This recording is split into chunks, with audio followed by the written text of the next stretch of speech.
Hello everyone, कैसे आप सब। आज हम पढ़ने वाले हैं क्लास 7th एसएसटी का चैप्टर नंबर 5 जिसका नाम है द राइज ऑफ एम्पायर्स। तो काफ़ी लेंथी चैप्टर है और इंटरेस्टिंग चैप्टर भी है, तो इसको हम आराम से धीरे धीरे पढ़ेंगे, लाइन टू लाइन इसको समझेंगे। तो इसको शुरू करते हैं कोट के साथ जिसे लिखा है कौटिल्य ने अपनी अर्थशास्त्र में। ठीक है, तो कौटिल्य कहता है there can not be a country without people, मतलब लोगों के बिना एक देश नहीं हो सकता है। And there is no kingdom without a country, कि एक देश के बिना कोई भी राज्य नहीं हो सकता, ये कहना है कौटिल्य का। उसके बाद यहाँ पर नीचे है एक रॉक कट केव की पिक्चर दे रखी है। ठीक है, ये इसका एंट्रेंस है रॉक कट केव का। और ये केव कहाँ पर है? बराबर हिल्स में। बराबर हिल्स कहाँ पर है? बिहार में है। तो ये रॉक कट केव कैसे बनाई जाती है? ये बड़ी बड़ी चट्टानें होती हैं पहाड़ों में, उनको हाथों से काट काट कर गुफाएं बनाई जाती हैं उनके अंदर, तो इसे हम कहते हैं रॉक कट केव्स। ठीक है, तो नीचे चलते हैं। अब यहाँ पर द बिग क्वेश्चंस, एक एक करके क्वेश्चंस को देखते हैं हम। क्वेश्चन नंबर 1 कह रहा है व्हाट इज एन एम्पायर, की एम्पायर क्या होता है। क्वेश्चन नंबर 2 कह रहा है how did empire rise and shape Indian civilisation, कि एम्पायर कैसे बढ़ते हैं और इंडियन सिविलाइजेशन को इन्होंने किस तरीके से एक दिशा दी। क्वेश्चन नंबर 3 कह रहा है what factors facilitated the transition from kingdoms to empires, कि ऐसे कौन से फैक्टर्स थे जिन वजह से जो किंगडम्स थे, जो राज्य थे, वो साम्राज्य में बदल गए। ठीक है, उसके बाद क्वेश्चन नंबर 4 कह रहा है what was life like from the 6th to the 2nd century BCE, की लाइफ कैसी थी 6th से लेकर 2nd सेंचुरी BC तक लाइफ कैसी थी। ठीक है, उसके बाद यहाँ पर एक पिक्चर बनाई गई है एक आर्टिस्ट द्वारा।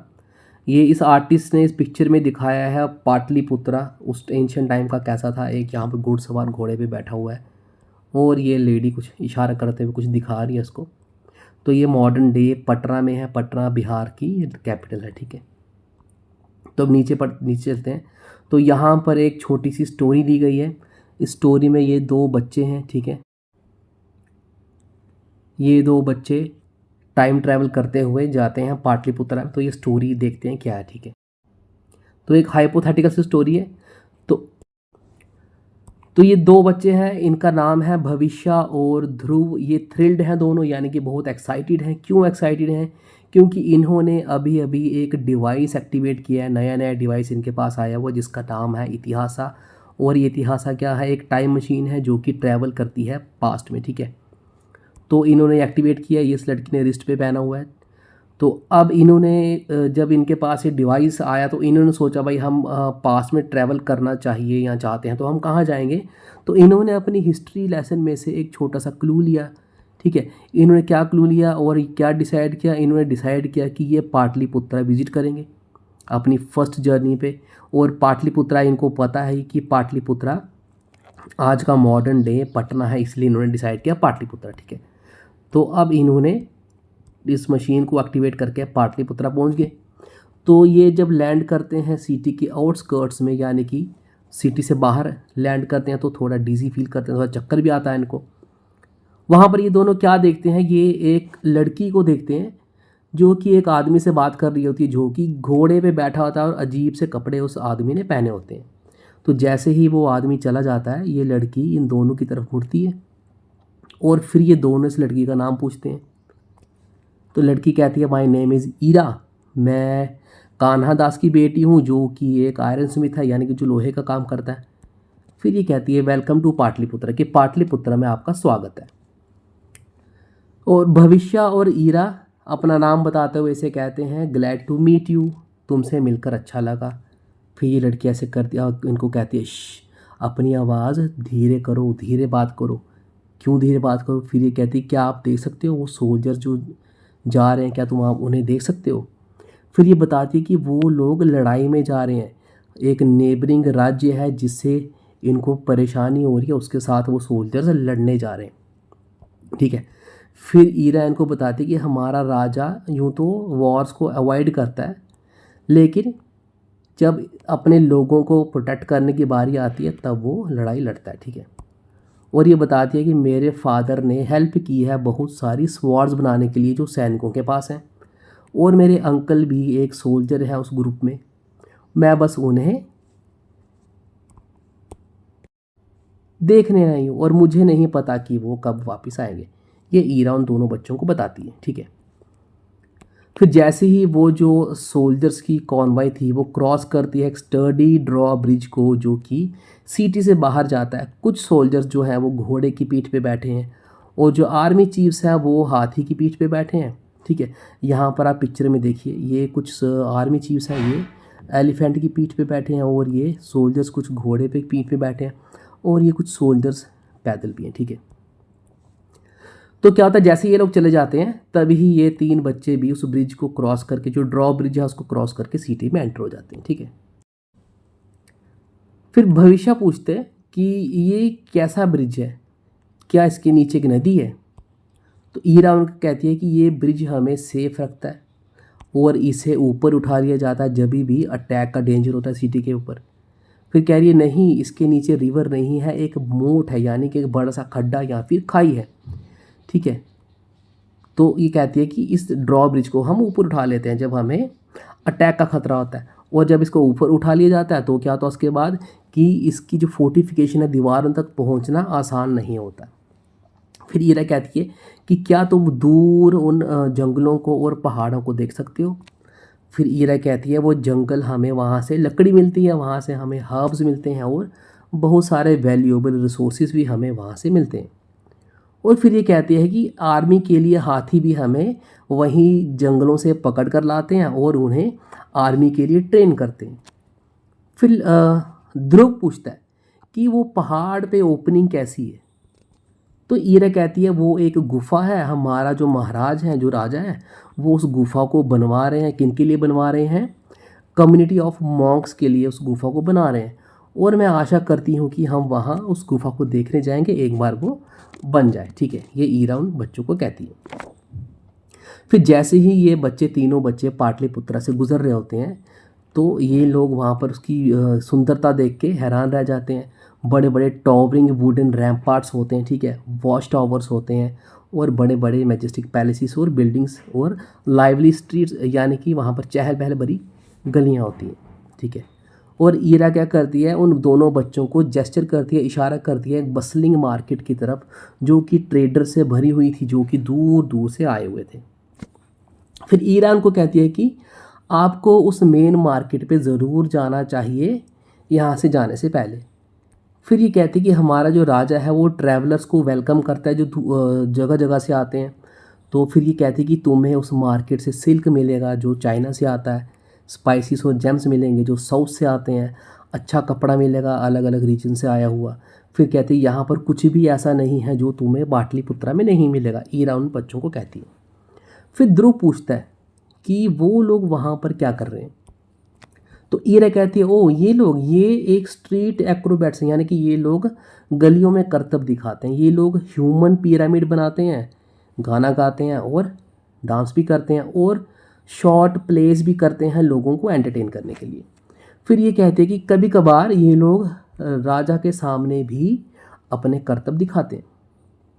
फिर भविष्य कहता है कि भविष्य कहते हैं कि आपका राजा तो काफ़ी पावरफुल लग रहा है। तो फिर ये पूछते हैं कि does he rule the region around Pataliputra, कि क्या ये आपका राजा सिर्फ पाटलिपुत्रा के आसपास ही रूल करता है। तो ईरा कहती है मच मोर देन दैट, इससे भी कहीं ज़्यादा। फिर ये कहते हैं कि he rules over a vast land far far beyond this city, कि एक बहुत बड़े एरिए पे हमारा राजा, दूर दूर इस सिटी से भी दूर तक के एरिए पे हमारा राजा जो है वो राज करता है।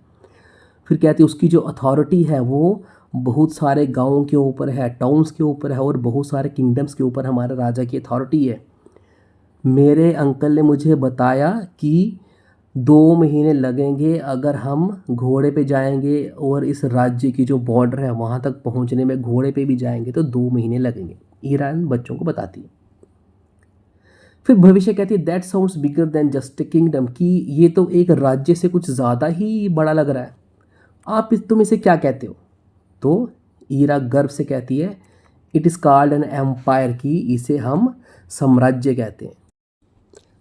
अब है व्हाट इज़ एन एम्पायर, की साम्राज्य क्या है। तो जो वर्ड एम्पायर है, ये वर्ड निकला है लैटिन वर्ड से जो है एम्पीरियम, जिसका मतलब होता है सुप्रीम पावर। तो आसान भाषा में एक जो साम्राज्य होता है वो कलेक्शन होता है छोटे छोटे राज्यों का, छोटी छोटी टेरिटरीज का, ठीक है, जिसके ऊपर एक पावरफुल रूलर या फिर बहुत सारे ग्रुप ऑफ रूलर अपना अधिकार दिखाते हैं उसके ऊपर, ठीक है। फिर कह रहे हैं कि कई बार क्या होता है, ये एक दूसरे के साथ लड़ाइयाँ भी लड़ते हैं, छोटे छोटे राज्यों के साथ लड़ाइयाँ भी लड़ते हैं। फिर ये बताती है जो स्मॉलर टेरिटरीज होती हैं उनके अपने रूलर्स भी होते हैं, लेकिन ये सब के सब ट्रिब्यूटरीज होते हैं एक राजा के, जो पूरी टेरिटरी पे रूल करता है अपनी कैपिटल से। तो जो कैपिटल होती है वो सेंटर ऑफ इकोनॉमिक और एडमिनिस्ट्रेटिव पावर होता है। ये है एम्पायर की डेफिनेशन, ठीक है। अब हम देखते हैं ट्रिब्यूटरी क्या है। एक ये टर्मिनोलॉजी है ट्रिब्यूटरी, तो यहाँ पर है ट्रिब्यूटरी क्या है, तो ये रही ट्रिब्यूटरी।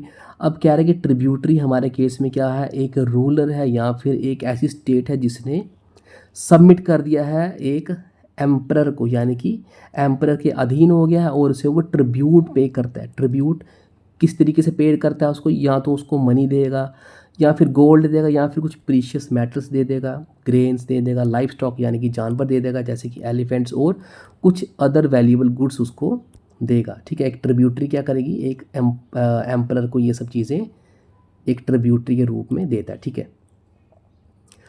तो ये देने का क्या मतलब है, ये देने का ये मतलब है कि एक साइन है सबमिशन का और लॉयल्टी और रिस्पेक्ट का एक एम्परर के प्रति।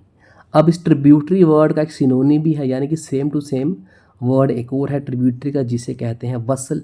अब वसल क्या, वसल एक अलग तरीका है, ठीक है, एक्सप्रेस करने का, ट्रिब्यूटरी को एक्सप्रेस करने का, ठीक है। और जो वसल्स होते हैं, जो वसल किंगडम्स होते हैं, वो क्या करते हैं, एम्परर की जो ओवरलॉर्डशिप होती है उसको वो एक्सेप्ट करते हैं, उसे हम कहते हैं वसल्स।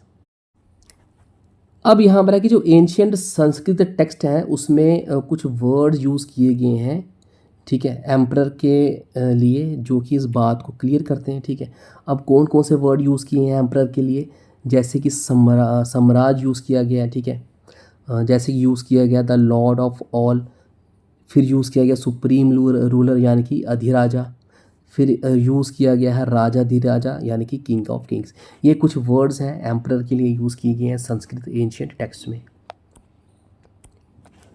अब कहता है कि भारत का इतिहास जो है वो साम्राज्यों से भरा हुआ है। ये साम्राज्य बड़े एक्सपैंड हुए, काफ़ी देर तक टिके रहे, डिक्लाइन हो गए और फाइनली डिसअपीयर हो गए यानी कि ख़त्म हो गए। फिर कहते हैं कि इनफैक्ट जो लास्ट एम्पायर था जो इंडियन सब कॉन्टिनेंट पर जिसने रूल किया था वो महज एक सेंचुरी एगो था, यानी कि महज उसको रूल उसका ख़त्म हुए 100 साल ही हुए हैं। तो आप गेस करके बताएं कि जो लास्ट इंडिया में एम्पायर था वो कौन सा था। कमेंट सेक्शन में मुझे ज़रूर बताना कि जो लास्ट एम्पायर 100 साल पहले इंडिया में था कौन सा था। वो बहुत ईजी है। फिर कह रहा है कि बट लेकिन अब ये समय नहीं है कि हम कहानी उस एम्पायर की आपको बताएं, हम दूसरे एंड से शुरुआत करेंगे टाइम की, ठीक है। So we may understand how empires functioned in the distant past, ताकि हम समझ सकें कि एम्पायर जो थे वो बहुत पुराने पास्ट में किस तरीके से काम किया करते थे और उन्होंने इंडिया की एवोल्यूशन को कैसे डीपली इम्पैक्ट किया ऑल लेवल्स पे, जैसे कि पॉलिटिकल लेवल पे, इकोनॉमिक, सोशल और कल्चरल लेवल पे इंडिया की जो एवोल्यूशन था वो किस तरीके से इम्पैक्ट किया एम्पायर्स ने। अब यहाँ पर आपको दिए गए हैं फीचर्स ऑफ एन एम्पायर की एम्पायर के फीचर क्या होते हैं, एक साम्राज्य के क्या क्या विशेषताएं होती हैं, एक एक करके देखते हैं। तो सबसे पहली क्या विशेषता है कि अंपायर जो है वो आर्मी को मेंटेन करता है। क्यों मेंटेन करता है, क्योंकि उसको जो ट्रिब्यूटरी स्टेट्स होती हैं उसको अपने कंट्रोल में रखना उसको, ठीक है, और अपने अंपायर को उसने एक्सपैंड भी करना है और प्रोटेक्ट भी करना है बाहरी एग्रेशन से। ये पहला काम है अंपायर का, पहली विशेषता। दूसरी है कि वो डिज़ाइन और मेंटेन करता है एडमिनिस्ट्रेशन को, ऑफिशियल्स को मैनेज करने के लिए और टेरिटरीज को मैनेज करने के लिए, और उसके बाद टैक्सेस को कलेक्ट करना है, लॉ एंड ऑर्डर को मेंटेन करना है। तीसरी विशेषता है कि लॉस बनाए जाते हैं, करेंसीज को इशू किया जाता है, वेट्स और मेजर्स को इशू किया जाता है और ट्रेड को रेगुलेट किया जाता है। ये है third function of empire. Fourth क्या है, controls and regulates access to resources, कि रिसोर्सेज पे कंट्रोल और उनको रेगुलेट करना। अब रिसोर्सेज कौन कौन से हैं, माइंस हैं, फॉरेस्ट, एग्रीकल्चर प्रोड्यूस और मैन पावर। उसके बाद फिफ्थ है कि आर्ट को एनकरेज करता है एम्पायर, लिटरेचर को एनकरेज करता है, रिलीजन को, स्कूल्स ऑफ थॉट को और सेंटर ऑफ लर्निंग को एनकरेज करना, ये भी काम है किसका, एम्पायर का। उसके बाद सिक्स्थ, मेंटेन्स कम्युनिकेशन नेटवर्क्स की, जो भी दूर संचार के जो नेटवर्क्स होते हैं उनको मेंटेन करना। अब कौन कौन से हैं कम्युनिकेशन नेटवर्क, जैसे रोड्स हैं, ये भी कम्युनिकेशन नेटवर्क है, एक जगह से दूसरी जगह जाने के लिए रोड चाहिए।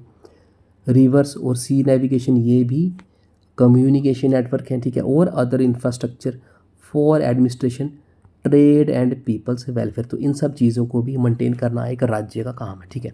और बीच में दिया गया है emperor exert central authority over the empire's tributary territories and kings, कि एम्परर के पास जो होती है सुप्रीम पावर होती है, उससे बड़ा कोई नहीं होता। और एम्परर क्या करता है, उस एम्पायर की जो ट्रिब्यूटरीज होती हैं, यानी कि जो छोटे छोटे रूलर्स होते हैं जिन्होंने उसके अंडर सरेंडर कर दिया हुआ है, और जो छोटे छोटे राजा होते हैं उनके ऊपर एम्परर का कंट्रोल रहता है, ठीक है।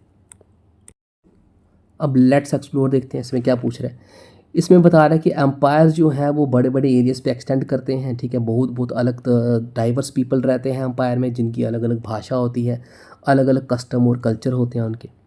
फिर पूछ रहा है how do you think the emperors made sure that they lived in harmony, कि राजा जो थे वो कैसे इंश्योर करते हैं कि लोग आपस में मिलजुल कर रहें। फिर कह रहा है discuss in groups and share your thoughts with the class, group में डिस्कस करो और अपने थॉट्स को क्लास के साथ शेयर करो। Looking at the many challenges involve in managing an empire, कि एक एम्पायर को मैनेज करने के लिए बहुत सारे चैलेंजेस जो है इन्वॉल्व रहते हैं। एक जो राजा होता है वो कीन रहता है अपने एम्पायर को एक्सपेंड करने के लिए, ठीक है, और राजा बनने के लिए वो कीन रहता है। फिर कह रहा है यहाँ पर कुछ पॉसिबल आंसर्स है, ये देखते हैं कि आपको इससे ज़्यादा कुछ आप सोच पाते हैं या नहीं, ठीक है। तो सबसे पहले दे रखा है कि एक एम्बिशन होती है to rule the entire world, ठीक है। एक राजा की एम्बिशन होती है कि वो पूरी दुनिया पर राज करे, ठीक है। अब ये फ्रेज़ है रूल द एंटायर वर्ल्ड, ये एक फ्रेज़ है, एक मेटाफर है, ठीक है, for controlling large territories and ensuring that they would be remembered for posterity. अब पोस्टेरिटी क्या होता है कि जनरेशन्स टू कम, ठीक है। अब राजा की एक एम्बिशन रहती है कि वो पूरे दुनिया पर राज करे और उस राजा को आने वाली जनरेशन जो है, आने वाली पीढ़ी जो है वो उसको याद रखें। तो ये राजा की एम्बिशन होती है।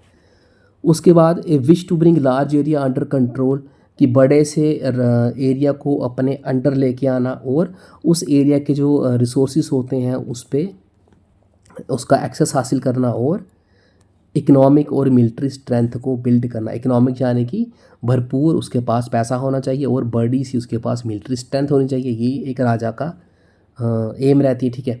उसके बाद desire for great wealth for himself and for the empire, की चाह होती है एक राजा को कि खुद के लिए और उसके एम्पायर के लिए उसके साथ बहुत ज़्यादा उसके पास बहुत बड़ी दौलत हो, ठीक है। तो ये कुछ यहाँ पर कुछ राजा के एम्बिशंस दिए गए हैं। तो अब है in return for tribute and loyalty emperors generally allowed regional kings और chiefs to continue to govern their areas, कि जब राजा को जो ट्रिब्यूट और लॉयल्टी के रिटर्न में क्या होता है, जो छोटे छोटे एम्पर्स जो राजा होते हैं वो क्या करते हैं, जब वो किसी छोटे किंगडम को हराते हैं, ठीक है, तो उनके राजा को ही वो कहते हैं कि आप ही कंटिन्यू करेंगे, और अगर कोई चीफ है उसको बोलेंगे कि आप ही इस एरिया को गवर्न करो, लेकिन आपने मुझे ट्रिब्यूट पे करनी है और अपनी लॉयल्टी आपने मुझे दिखानी, ठीक है। तो एम्परर इतना बड़ा राजा अगर किसी एक एरिया का, वो तो एक जगह से दूसरी जगह कंट्रोल करने के लिए वो जा नहीं सकता, वो क्या करेगा अपने कैपिटल से ही कंट्रोल करेगा, और जो वहाँ के जो लोकल राजा हैं, चीफ्स होंगे, उनको बोलेगा कि आप ही अपने एरियाज़ को गवर्न करो, मुझे बस ट्रिब्यूट देते रहो, ठीक है। अब यहाँ पर एक फिगर में दिखा रखा है कि ट्रेंड आर्मीज जो थी वो डिप्लॉय की जाती थी नेबरिंग जो छोटे छोटे किंगडम्स होते थे उनको कॉन्कर करने के लिए, और अपना कंट्रोल और अपना एम्पायर के बॉर्डर को डिफेंड करने के लिए आर्मीज़ को ट्रेंड किया जाता था और डिप्लॉय किया जाता था। उसके बाद अब फोर्टिफाइड सेटलमेंट जो होती थी वो बनाई जाती थी, राजा का जो एम्पायर होता था उसके बॉर्डर के अराउंड फोर्टिफाइड सेटलमेंट मीन्स बड़ी बड़ी मजबूत मोटी मोटी दीवारें बनाई जाती थी, ठीक है, एम्पायर के अराउंड। उसके बाद है to expand into an empire, की एक साम्राज्य बनने के लिए एक छोटा राज्य को वॉर नेबरिंग टेरिटरी से लड़नी पड़ती हैं ताकि उनको वो कॉन्कर करके अपने राज्य को साम्राज्य में बदल सके। फिर rulers endeavoured to control rivers and trade networks, ठीक है। तो इसका मतलब कि रूलर जो थे बहुत मेहनत करते थे, बहुत हार्ड ट्राई करते थे कि वो जो कंट्रोल होता है रिवर्स और ट्रेड नेटवर्क्स पे हासिल करने के लिए। इससे क्या होगा, इससे उनको कंट्रोल मिलेगा किस पे, जो प्रीशियस रिसोर्सेज होंगे, और उसके अलावा उनको वहाँ से टैक्स भी जनरेट होगा, ठीक है। तो इसीलिए ये हमेशा लड़ते रहते थे रिवर्स और ट्रेड नेटवर्क्स को कंट्रोल करने के लिए, ताकि उनको वहाँ से रेवेन्यू भी मिल सके और रिसोर्सेज पे कंट्रोल भी किया जा सके। यहाँ पर आप देखिए ये इंपॉर्टेंट ट्रेड रूट्स हैं, ठीक है। रिवर्स के थ्रू शिप्स जा रही हैं, तो अगर किसी राजा के कंट्रोल में इस रिवर का ट्रेड रूट आ जाता है तो यहाँ से निकलने वाली शिप से राजा क्या करेगा, टैक्स वसूल करेगा, जो कि उसके एम्पायर के लिए रेवेन्यू जनरेट करेगा, ठीक है। उसके बाद फिगर 5.45 कह रहा है कि जो with many smaller kingdoms warring for control, कि छोटे छोटे जो किंगडम्स थे वो आपस में कंट्रोल के लिए लड़ते रहते हैं। क्यों भाई, the one with access to stronger military power and surplus resources would eventually become the overlord, कि भाई क्यों लड़ते रहते हैं आपस में, क्योंकि जिसके पास स्ट्रॉन्गर मिलिट्री पावर होगी और रिसोर्सेज भरपूर होंगे, इवेंचुअली वो क्या बनेगा, वो सुप्रीम पावर बनेगा, ठीक है। अब हम देखते हैं ट्रेड रूट्स एंड गिल्ड्स, ये क्या चीज़ें, ठीक है। अब कहते हैं conducting military campaigns specially in distant lands is not as simple as it might seem, कि मिलिट्री कैंपेन्स को कंडक्ट करना दूर दूर तक इतना आसान नहीं है जितना आसान लगता है। बड़ी सी आर्मी को मेंटेन करना बहुत एक कॉस्टली अफेयर हो सकता है। क्यों, क्योंकि सोल्जर्स को खाना देना है, कपड़े, उनको वेपन्स प्रोवाइड करने हैं और उनको सैलरी भी देनी है। सोल्जर्स के अलावा जो जानवर हैं यानी कि एलिफेंट्स और हॉर्सेस हैं उनकी भी केयर करनी है। उसके अलावा रोड्स और शिप्स को भी बनाना है और बहुत सारी चीज़ें एक मिलिट्री कैंपेन के दौरान जो है वो करनी पड़ती हैं। फिर कहते हैं कि all this requires considerable economic power, कि इतना सब करने के लिए एक बहुत बड़ी इकोनॉमिक पावर यानी कि आर्थिक स्थिति मजबूत होनी चाहिए। जो वर्क फोर्स है यानी कि उस जो एम्पायर के जो काम करने वाले लोग हैं उनके ऊपर भी कंट्रोल होना चाहिए, और जो नेचुरल रिसोर्सेज हैं किसी एक एम्पायर के उसके ऊपर भी एक्सेस होना चाहिए, तब जाके मिलिट्री कैंपेन्स की जा सकती हैं, ठीक है। फिर कह रहा है we can now understand that economic activity specially production and trade, कि अब हम समझ सकते हैं कि जो इकोनॉमिक एक्टिविटी होती है स्पेशली प्रोडक्शन यानी कि चीज़ों को बनाना और ट्रेड यानी कि चीज़ों को खरीदना और बेचना, is one of the keys to maintain and empire, कि ये एक महत्वपूर्ण की है, एक चाबी है एक एम्पायर को मेंटेन करने के लिए और ये इंश्योर करने के लिए लोगों की क्वालिटी ऑफ लाइफ और वेलफेयर को इंश्योर करने के लिए, ठीक है। Which good ruler should be concerned with, कि एक जो अच्छा रूलर होता है उसको इन चीज़ों का कंसर्न होना चाहिए। Therefore establishing and controlling trade routes all over the empire's territory and beyond is of great importance, इसीलिए ट्रेड रूट्स को कंट्रोल करना पूरे एम्पायर में और उसके बाहर भी इसकी बहुत ज़्यादा महत्वता है, ठीक है। फिर कहते हैं कि दैट वे, इस तरीके से जो goods traded will grow in quantity and variety, कि जो गुड्स ट्रेड की जाती हैं यानी कि जो चीज़ें बेची जाएंगी या खरीदी जाएंगी वो बढ़ेंगी, ज़्यादा क्वांटिटीज़ में बढ़ेंगी और वैरायटी भी उनकी बढ़ेगी। अब ज़्यादा ट्रेड का मतलब है ज़्यादा इनकम फॉर प्रोड्यूसर्स, और अगर प्रोड्यूसर्स के पास ज़्यादा इनकम है तो ऑब्वियसली वो राजा को टैक्स भी देंगे, तो राजा को ज़्यादा टैक्स वहाँ से मिलेगा। इसलिए ट्रेड रूट को कंट्रोल करते थे पुराने एंशियंट किंग्स, ठीक है। अब हम वापस आते हैं अपने एंशियंट इंडिया के केस में, ठीक है। कह रहा है कि what would have been the traded goods, की उस ज़माने में जो गुड्स जो ट्रेड किए जाती थी वो कौन सी हुआ करती थी। फिर कहता है कि बहुत प्लेंटी ऑफ एविडेंस है इसके ऊपर, एटलीस्ट कह रहा है कि बोथ फ्रॉम लिटरेचर की लिटरेचर के रूप में और आर्कियोलॉजिकल एक्सकवेशंस के रूप में हमारे पास बहुत सारे एविडेंस हैं कि कौन कौन सी गुड्स का ट्रेड किया जाता था। तो कौन कौन सी गुड्स हैं, टेक्सटाइल्स कपड़ा, स्पाइसेस मसाले, एग्रीकल्चर प्रोड्यूस लग्जरी आइटम्स जैसे कि जेम्स और हैंडीक्राफ्ट प्रोडक्ट्स, इनका ट्रेड किया जाता था। इसके अलावा बहुत सारे जानवरों का भी ट्रेड किया जाता था, ठीक है। फिर है कि ऑल दिस ब्रिस्क ट्रेड यानी कि जो बहुत जल्दी से जहाँ पर चीज़ें बिक जाएँ खरीदी जाएँ उसे हम कहते हैं ब्रिस्क ट्रेड। तो कह रहा है ये इंडिया तक ही सीमित नहीं था, बहुत सारी इंडियन जो गुड्स थी वो दूसरी दूसरी देशों में भी ले जाई जाती थी थ्रू लैंड और सी, ठीक है। फिर कहता है कि मोर ऑफन देन नॉट, कि जो ट्रेडर्स हुआ करते थे वो अकेले ही अलग थलग चीज़ों को या अलग थलग बिजनेस को मैनेज नहीं करते थे। बहुत जल्द ट्रेडों ने ये समझ लिया, जो ट्रेडर्स थे उनको ये समझ में आ गया कि अगर हम एक साथ मिल जाएं तो उसका बेनिफिट क्या होगा। और क्या किया, ट्रेडर्स ने एक साथ मिलकर गिल्ड्स बनाए। गिल्ड्स यानी कि श्रेणीज बनाए। अब देखते हैं गिल्ड्स क्या है। Guilds were powerful association of traders. Guilds जो थे बहुत ही पावरफुल, यानी कि बहुत ताकत थी इनके पास। ये ट्रेडर्स का एसोसिएशन था, यानी कि ग्रुप्स था। ट्रेडर्स के अलावा क्राफ्ट्समैन भी होते थे इसमें, मनी लैंडर्स यानी कि जो पैसा उधार पे देते हैं वो भी थे, और एग्रीकल्चरिस्ट भी थे। तो इन सब लोगों का गिल्ड हुआ करता था। फिर कह रहा है as far as evidence shows की, जो एविडेंस हमें मिले हैं उसमें ये बताया जाता है जो गिल्ड है उसका एक हेड हुआ करता था जो कि इलेक्टेड था। हेड के अलावा क्या होता था, उसके पास एग्जीक्यूटिव ऑफिसर्स होते थे जो जिनके पास सब एथिकल क्वालिटीज़ उनके पास होनी चाहिए। अब एथिकल क्वालिटीज़ क्या होती हैं कि वो फेयर रहेंगे, ठीक है, कि ऑनेस्ट रहेंगे, फेयर रहेंगे, चीज़ों के दाम पे कंट्रोल करेंगे, ठीक है। तो ये है एथिकल क्वालिटीज़ की,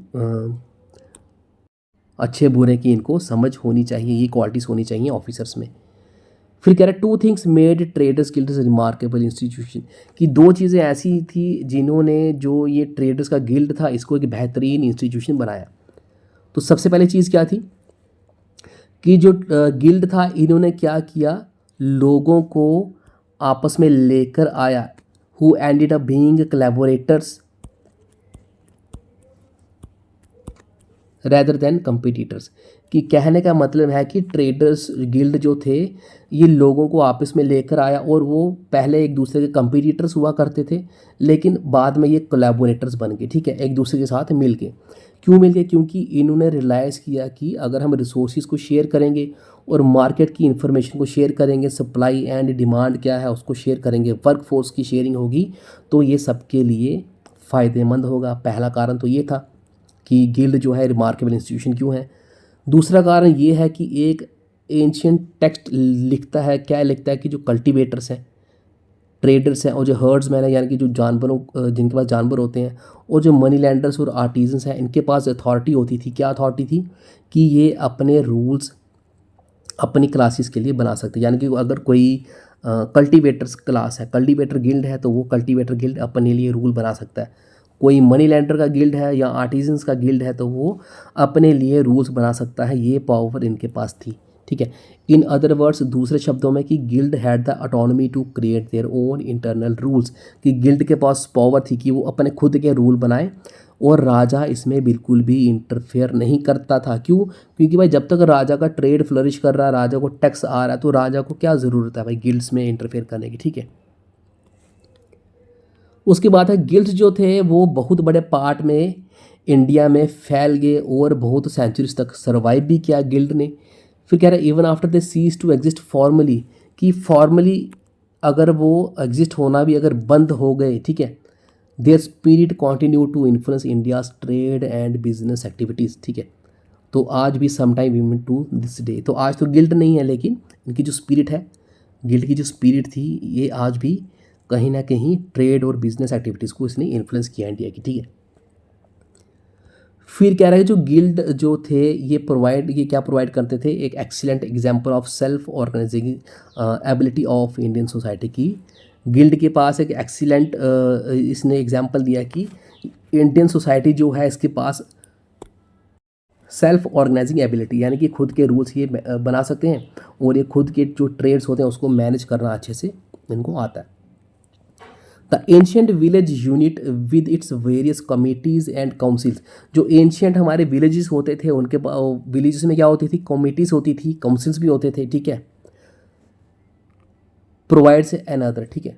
तो ये अलग एक और जो गिल्ड थे इन्होंने एक्सीलेंट एग्जाम्पल जो थी प्रोवाइड की थी। फिर कहता है इंडीड, जो कि एनलाइटेंड रूलर होता है, ठीक है, तो वो क्या करता है, वो लोगों को अलो करेगा कि आपस में वो मिलें, ऑर्गेनाइज हो जाए, एकजुट से एक मिलजुल के काम करें और वो रेफ्रेन करता है कि वो लोकल इंस्टीट्यूशन जो हैं उनमें इंटरफेयर करने से वो राजा जो है बचता है, ताकि वो सेटिस्फैक्टरली काम करें, ठीक है। तो ये एक एनलाइटन रूलर जो है वो लोगों को इतनी आज़ादी दे रहा है, ठीक है। अब है लेट्स एक्सप्लोर। अब कह रहा है कि observe the map of the trade routes, trade route के मैप को ऑब्जर्व करो और आइडेंटिफाई करो जोग्राफिकल फीचर्स के जिसने ट्रेडर्स जो थे इंडियन सब कॉन्टिनेंट को उसको हेल्प की। फिर कह रहा है कि कौन से मोड ऑफ ट्रांसपोर्ट जो थे उन रोड्स पे आप क्या समझते हैं कि उस टाइम पे अवेलेबल थे। ऊपर चलते हैं, मैप देखते हैं कि मैप में कौन कौन से इंपॉर्टेंट ट्रेड रूट्स दिए गए हैं, ठीक है। तो सबसे पहले यहाँ पर देखते हैं कि ये जो डॉट है छोटा सा ब्लैक कलर का, इसका मतलब है इंपॉर्टेंट सिटीज़, और ये वायलेट कलर की जो लाइन्स है ब्रेकिंग लाइन्स, इसका मतलब है उत्तरापाथा, और येलो कलर की लाइन का मतलब है दक्षिण पाथा, और रेड कलर जो है वो है अदर रूट। तो चलिए देखते हैं कौन कौन से ट्रेड रूट्स थे। तो सबसे पहले इंपॉर्टेंट सिटीज़ देखते हैं। तो ये कुछ इंपॉर्टेंट सिटीज़ हैं, जैसे उज्जैनी, यहाँ पर द्वारका है, यहाँ पर सुपारा, ठीक है। ये कुछ इंपॉर्टेंट सिटीज़ हैं। ये पाटलिपुत्रा, वैशाली, ये इंपॉर्टेंट सिटीज़ हैं जिनको ट्रेड रूट्स ज्वाइन करते हैं, ठीक है। तो ये रहे उत्तरपाथा, उत्तरपाथा यानी कि जो नॉर्थ की सिटीज़ को कनेक्ट करते थे, जैसे ये वॉयलेट लाइन ये यहाँ से है, तक्षशिला से ये ज्वाइन कर रहा है इंपॉर्टेंट सिटीज़ को, श्रावस्ती को, फिर आके पाटलिपुत्रा में यहाँ मिल रहा है। और ये येलो लाइन है, ये है दक्षिण पाथा जो कि साउथ इंडिया की सिटीज़ को कनेक्ट कर रहा है, और ये रेड कलर में जो है ये है इंपॉर्टेंट अदर ट्रेड रूट्स, ठीक है। तो चलिए आगे चलते हैं। फिर है the rise of Magadha. Magadha क्या था? मगधा एक बहुत बड़ा साम्राज्य था, इसका राइज कैसे हुआ। फिर कह रहा जो पीरियड था 6th to 4th century BC, इसमें एक बहुत बड़ा चेंज आया नॉर्थ इंडिया में, ठीक है। फिर कह रहा है ब्रीफली विजिट था 16 महाजनपद अर्लियर। पिछले 7th क्लास के चैप्टर में हमने महाजनपद वाला चैप्टर पढ़ा जिसमें 16 महाजनपद थी। तो ये कैसी बनी थी महाजनपद? छोटे छोटे जो राज्य थे वो मिलकर बने महाजनपद, यानी कि जनपद जब मिल गई तो बन गए महाजनपद। और जब महाजनपद बनी वो बाद में जाके किंगडम्स में तब्दील हो गए, ठीक है। फिर क्या those large kingdoms of north and central India with assembly system, कि महाजनपद में हमने पढ़ा था कि वहाँ पर असेंबली सिस्टम भी हुआ करता, सभा और समिति भी हुआ करती थी महाजनपद में, ठीक है। फिर कह रहा है वन ऑफ देम, उसमें से एक बड़ी जो महाजनपद थी वो थी मगधा। मगधा क्या है? मॉडर्न डे साउथ बिहार में मगधा सिचुएटेड है, ठीक है। और कुछ आसपास के इलाके मिलाकर मगधा बनता, ठीक है। तो उस टाइम पे मगधा जो था वो एक बड़े से किंगडम में बदल गया। क्यों बदल गया? क्योंकि छोटे छोटे किंगडम्स में उसने अटैक किया और बड़ा किंगडम बन गया और एक फर्स्ट एम्पायर बना मगधा। फिर कहता पावरफुल अर्ली किंग्स की, जो बड़े बड़े ताकतवर अर्ली राजा हुआ करते थे, जैसे कि अजातशत्रु। तो अजातशत्रु था, ये था हर्यंका डायनेस्टी का, ठीक है। हर्यंका डायनेस्टी का था अजातशत्रु। इसने बहुत क्रूशियल रोल प्ले किया है मगधा को एस्टेब्लिश करने में एक डोमिनेंट सेंटर ऑफ पावर के रूप में, ठीक है। नीचे चलते हैं। फिर डोंट मिस आउट में कह रहा है कि दो बड़े फेम्ड रिलीजियस फिगर्स थे उस टाइम के वर्ल्ड के। एक था सिद्धार्थ गौतम, जिसे हम गौतम बुद्ध भी कहते हैं, ठीक है। और दूसरा है वर्धमान, ठीक है, जिन्हें हम महावीरा भी कहते हैं। तो सिद्धार्थ गौतम ने क्या किया था? इसने बुद्धिस्ट रिलीजन की इस्टेब्लिशमेंट की थी, ठीक है। और जो महावीरा थे ही was related to the Jainism, ठीक है। तो चलिए आगे चलते हैं। फिर ये किस टाइम पे थे? ये थे अजातशत्रु के राजा के टाइम पे। तो जब अजातशत्रु रूल किया करता था उस टाइम पे सिद्धार्थ गौतम और वर्धमान वहीरा, जो जिनको महावीरा बोला गया, ये उस टाइम के हमारे क्या थे? रिलीजियस लीडर्स थे, ठीक है। अब कह रहे रीविजिट देयर टीचिंग्स, की महावीरा और गौतम बुद्धा की टीचिंग को रीविजिट करो अपनी क्लास 6 की टेक्स्ट बुक में, जिस चैप्टर का नाम है इंडियाज़ कल्चरल रूट्स का, ठीक है। तो अब मगधा कहाँ पर सिचुएटेड है? मगधा जो है ये रिसोर्स रिच गंगा प्लेन्स में सिचुएटेड है, और ये गंगा प्लेन्स जो है ये फर्टाइल लैंड है, बहुत सारे जंगल हैं यहाँ पर जहाँ से भरपूर मात्रा में लकड़ी मिलती है, और बहुत तादाद में यहाँ पर एलिफेंट भी हैं। तो यही सब तो चाहिए था एक राज्य को साम्राज्य बनने के लिए, कि उसके पास फर्टाइल लैंड हो, उसके पास टिम्बर हो, उसके पास हाथी हो, घोड़े हो, ठीक है, और दूसरे सोर्सेज हो। वो देखें यहाँ आगे दूसरे सोर्सेज कौन से थे मगधा के पास। फिर कह रहा है also remember how the use of iron transformed other technologies, कि आयरन के इस्तेमाल ने दूसरी टेक्नोलॉजीज़ को कैसे ट्रांसफॉर्म किया, जैसे कि एग्रीकल्चर को आयरन ने कैसे ट्रांसफॉर्म किया और वारफेयर को कैसे ट्रांसफॉर्म किया। ये भी आपने महाजनपद वाला जो टाइम था, ठीक है, जो चैप्टर था उसमें आपने पढ़ा था कि आयरन की डिस्कवरी से जो था वो क्या इम्पैक्ट पड़ा था। फिर कह रहा है कि आयरन और दूसरे मिनरल्स जो थे वो नियर बाय हिल्स से जो मिलते थे, इन्होंने जो मगधा किंगडम था इसकी एक्सपेंशन में काफ़ी क्रूशल रोल प्ले किया, ठीक है। अब आयरन से क्या किया करते थे, ये लैंड को प्लो किया करते थे जिससे एग्रीकल्चर प्रोड्यूस बढ़ा, ठीक है। और आयरन जो था वो लाइटर था, इससे शार्पर वेपन्स बनाए जाते थे जो कि आर्मी की कैपेबिलिटी को इसने स्ट्रेंथन किया, ठीक है। तो एक आयरन भी, अवेलेबिलिटी ऑफ आयरन भी जो मगध किंगडम है इसके राइज में बहुत बड़ा रोल इसने प्ले किया, ठीक है। अब यहाँ पर फिगर 5.6 में दिया गया है सांची स्तूपा का एक पैनल है, ठीक है। सांची स्तूपा कहाँ पर है, ये है मध्य प्रदेश में है सांची स्तूपा, ठीक है। तो ये क्या, इस पर ये क्या एनग्रेविंग की गई है, ये क्या डिपिक्ट कर रहा है यहाँ पर डिपिक्ट कर रहा है कि सोल्जर्स जो हैं वो हाथियों पे बैठे हुए हैं, घोड़ों पे बैठे हुए हैं, और कुछ सोल्जर्स जो हैं पैदल भी हैं, आप देख सकते हैं इसमें। और ये लड़ाई लड़ रहे हैं, ठीक है। क्यों लड़ाई कर रहे हैं, इनको कुशीनगरा, जो कि टुडे कुशीनगरा जो किंगडम है इसको सीज कर रहे हैं, इसको कैप्चर करने के लिए लड़ाई लड़ रहे हैं। एक नॉर्थ इंडिया का सिटी है, ठीक है। तो कह रहा है कि to recover relics of Buddha, कि क्यों लड़ाई लड़ी जा रही है, कि जो बुद्धा के रेलिक्स हैं, ठीक है, उसको रिकवर करने के लिए ये दो लड़ाई लड़ी जा रही है। तो ये डिपिक्ट कर रहा है कहाँ पर, सांची स्तूपा पे। फिर कह रहा है कि एक take a close look at the given panel above, की एक देखिए गिव पैनल को गौर से देखिए। How many types of weapons can you identify, what different uses of iron can you make it out, कि कौन से अलग अलग यहाँ पर वेपन्स हमें दिखाई दे रहे हैं, ठीक है। तो ज़रा एक नज़र मारते हैं इस पर कौन कौन से वेपन्स हमें दिखाई दे रहे हैं।